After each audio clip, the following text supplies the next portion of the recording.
How is the shift from retail to industrial properties shaping the commercial real estate landscape? Welcome to the Commercial Real Estate Insights podcast. I'm your host, Steve Hamoen. Let's get right to it.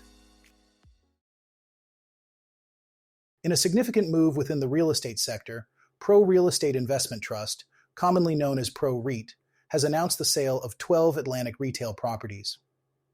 This strategic decision marks a shift in Pro REIT's focus towards becoming a pure-play industrial real estate investment trust. Among the properties sold was a notable retail location at 125 Main Street in Moncton, New Brunswick.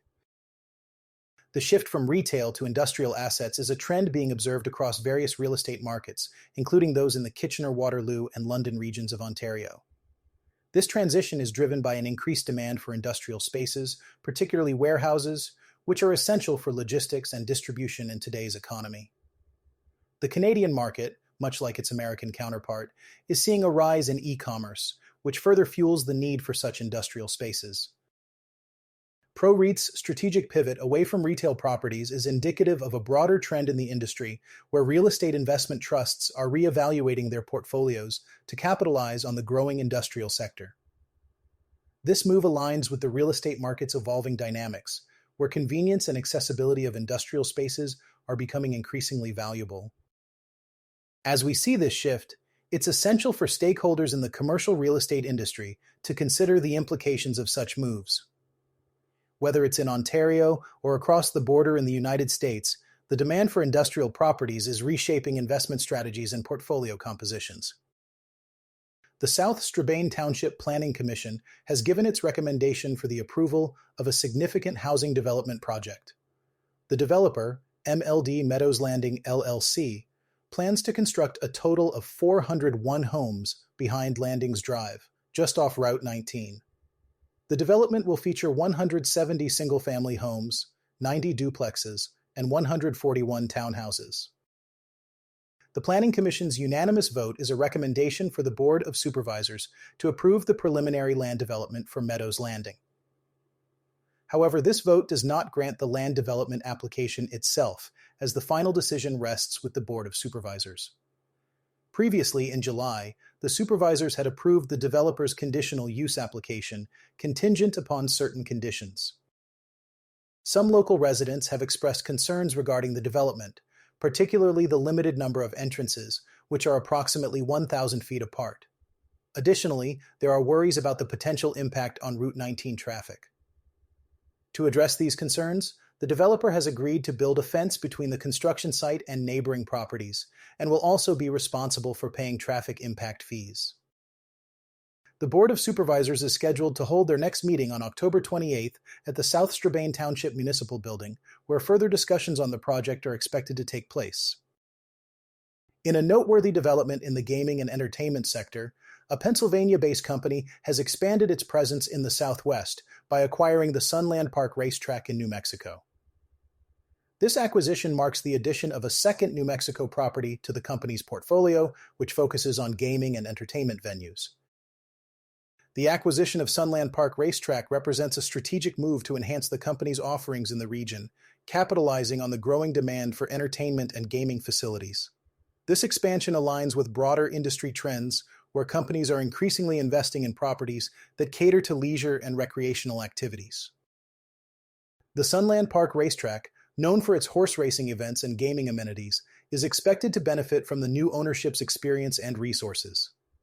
The transition in ownership is anticipated to bring enhancements to the facility, potentially increasing its appeal to both local and visiting patrons. This acquisition is indicative of a broader pattern where companies are looking to diversify their portfolios by investing in properties that offer a mix of entertainment and commercial opportunities.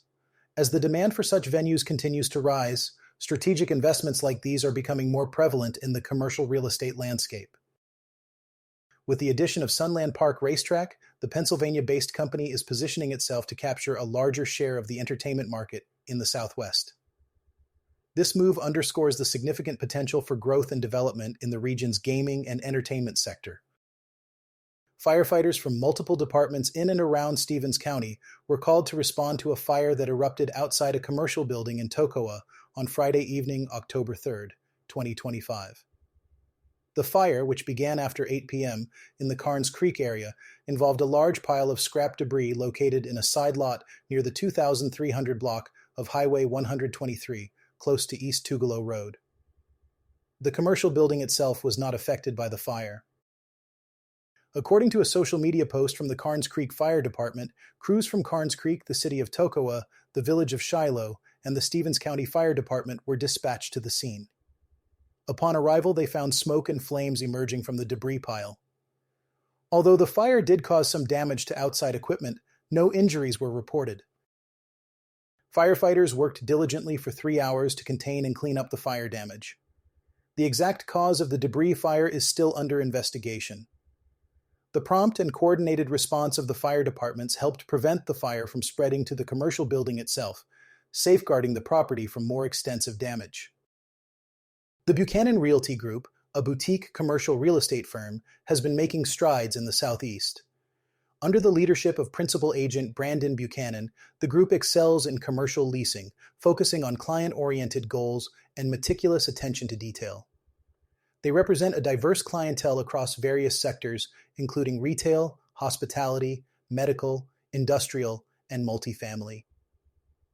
Their expertise in investment sales and acquisitions is well regarded, and they pride themselves on negotiating favorable deals for their clients. In Jackson, the revised preliminary plat for Matthews Preserve subdivision has been approved by the Jackson Municipal Regional Planning Commission.